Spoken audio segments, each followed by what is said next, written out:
Hi guys, so I'm doing my my solution presentation on a Big Fib, which I believe is number 34 on assignment 3.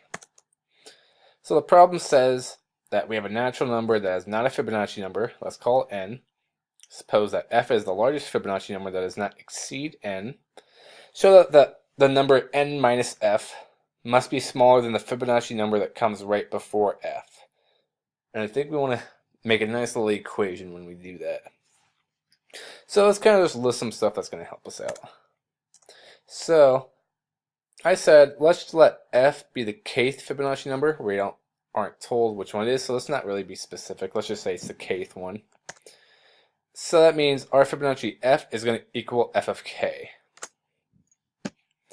And since we know that n is greater than that, but it's not greater than the next Fibonacci number, that means n must lie between f of k and the next Fibonacci number, f of k plus 1.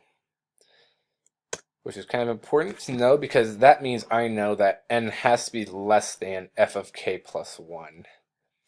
Now I want to use this formula right here to somehow get an equation.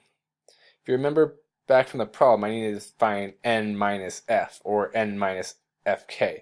So I'm just going to subtract fk on both sides of that inequality. So if I have n minus f of k has to be less than f of k plus 1 minus f of k. So this left side checks out, but this right side looks like I can simplify that somehow. But I know that f of k minus 1 plus f of k equals f of k plus 1. And if I just subtract f of k on both sides of this equation, I'm going to get f of k minus 1 equals f of k plus 1 minus f of k. And since we have f of k plus 1 minus f of k, I can change that to f of k minus 1. So then finally I can just say n minus f of k is less than f of k minus 1. Essentially, that natural number minus that Fibonacci number has to be less than the Fibonacci number that comes before it. That's our solution.